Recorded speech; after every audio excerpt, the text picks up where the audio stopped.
Louvado seja nosso Senhor Jesus Cristo, para sempre seja louvado.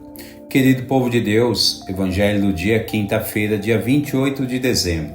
O Senhor esteja convosco, Ele está no meio de nós. Proclamação do Evangelho de Jesus Cristo segundo São Mateus. Glória a vós, Senhor. Depois que os magos partiram, o anjo do Senhor apareceu em sonho a José e lhe disse: Levanta-te, pega o menino e sua mãe e foge para o Egito. Fica lá até que eu te avise, porque Herodes vai procurar o menino para matá-lo. José levantou-se de noite, pegou o menino e sua mãe e partiu para o Egito. Ali ficou até a morte de Herodes, para se cumprir o que o Senhor havia dito pelo profeta: Do Egito chamei o meu filho.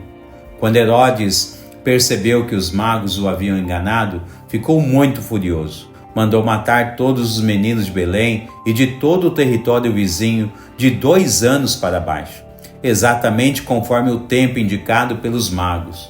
Então se cumpriu o que foi dito pelo profeta Jeremias. Ouviu-se um grito em Ramá, choro e grande lamento. É Raquel que chora seus filhos e não quer ser consolada, porque eles não existem mais. Palavra da salvação, glória a vós, Senhor. Querido povo de Deus, o quinto dia da oitava do Natal nos apresenta mais uma via de santidade a ser seguida. No contexto de hoje, vemos crianças serem massacradas por um tirano, o rei Herodes. Dentro deste contexto, a mensagem bíblica de hoje nos faz realmente enxergar como o ser humano é realmente tolo quando pensa poder enganar a Deus. A primeira leitura de hoje, retirada da primeira carta de São João, é cheia, repleta de informações piedosas que cada uma delas servem para nos fazer crescer em nossa vida religiosa. Na prática cristã e religiosa, todo cristão deveria se importar em aprofundar-se na doutrina a qual pediu o batismo, pois a piedade cristã é realmente um grande mistério de aprendizado e um verdadeiro poço sem fim de sabedoria a ser adquirido. Por vezes, lembramos costumeiramente daquele dito do anjo Gabriel à Virgem Maria, né? E sempre estamos fazendo dele como uma espécie de jargão em nossos lábios. Dizemos, Deus tudo pode. Particularmente, eu não tenho dúvidas quanto a isso. Mas será que todos os cristãos realmente acreditam em máximas bíblicas como estas? Penso que se todos os cristãos exercessem com propriedade e autoridade as virtudes teologais da fé, esperança e caridade, que recebem desde o dia do seu batismo, penso que um número sem contas de cristãos estariam muito mais alicerçados na fé que se professa do que outra coisa. E ainda estariam vivendo muito melhor em todos os aspectos de sua vida em que se encontram nos dias de hoje. Vejam que São João, na primeira leitura de hoje, nos oferece verdadeiras pérolas espirituais. Primeiro, ele fala sobre a falsidade e mentira. E lembra que Deus não habita de forma alguma em corações deste porte, corações que são mentirosos. Não tem como Deus morar em um coração que é falso ou mentiroso. Depois, fala-nos a respeito da fraqueza humana, em razão de que, quando pela fragilidade, esta ou aquela pessoa cair em algum tipo de erro, não deve se desesperar, pois basta recorrer ao sacramento da confissão e mostrar-se uma pessoa arrependida para receber o perdão de Deus.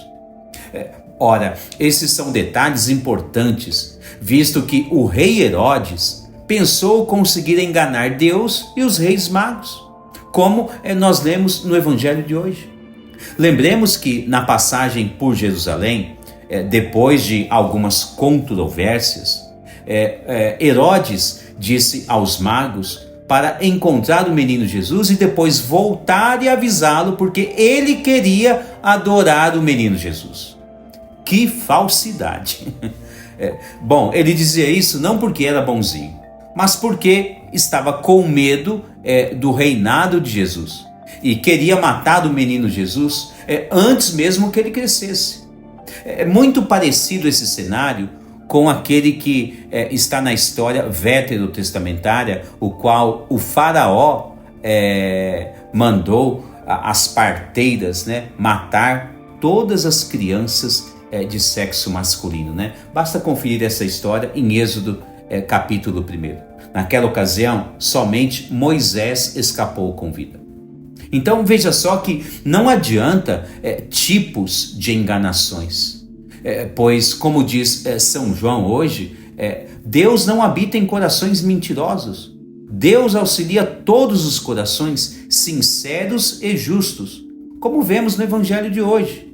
Veja só que Herodes queria matar as crianças, todas elas, aquelas que tinham abaixo de 2 anos, né? Conforme ele tinha as informações dos reis magos. E ali ele pensava que iria conseguir destruir os projetos de Deus. Ora, Santo Agostinho assinala que Herodes teve medo, pensando que iria perder o seu trono para o menino Jesus. Mas lembremos bem que Cristo não veio para tomar o lugar de ninguém nesta terra. Santo Agostinho continua e diz, ele veio mostrar a sua glória, para que todos os seus pudessem segui-lo para o céu. Certamente, todos aqueles que aceitam o chamado de Deus em suas vidas passam a ser guardados e guiados pelo próprio Senhor. Veja que o Evangelho de hoje mostra que Deus visita José em sonhos e orienta ele qual caminho ele deve tomar para proteger o menino Jesus. É simplesmente fantástico, melhor dizendo, é simplesmente fantástico as intervenções de Deus na história humana. Sobretudo quando Deus age em favor dos seus. Como dizia, Deus é aquele que tudo pode. Já conhecemos centenas de prodígios operados por Deus desde a história da Antiga Aliança. E agora, no cenário de hoje, mais um para aprendermos sobre, como diz Isaías, aprendermos sobre a potência do braço forte de Deus. Olhemos atentamente como Deus fala com José em sonhos e o protege das garras tiranas de Herodes. José e Maria é guiado por Deus, tendo em vista a proteção e a guarda do menino Jesus. Ora, nunca deveríamos ter medo de qualquer que sejam os nossos adversários da Igreja de nosso Senhor Jesus Cristo, pois quando todos nós nos unimos a Deus, é como lemos no Salmo 90:91, pois quem se uniu a mim, eu o livrarei e o protegerei, pois conhece o meu nome. Quando me invocar, eu o atenderei. Na tribulação estarei com ele. Hei de livrá-lo e o cobrirei de glória. Será favorecido de longos dias. E eu lhe mostrarei a minha salvação. Querido povo de Deus, não tenhamos medo dos desafios diários que surgem na vida familiar ou principalmente na vida cristã. Mas tenhamos fé, como nos ensina São José, no Evangelho de hoje, que está sempre ao lado da Virgem Maria. Hoje celebramos o massacre dos inocentes, aquelas crianças inocentes que Herodes mandou massacrá-las, matá-las. Todas elas morreram martirizadas por causa do nome ou do menino Jesus. E por isso todas elas, a igreja ensina, foram para o céu. Deus abençoe você e toda a sua família.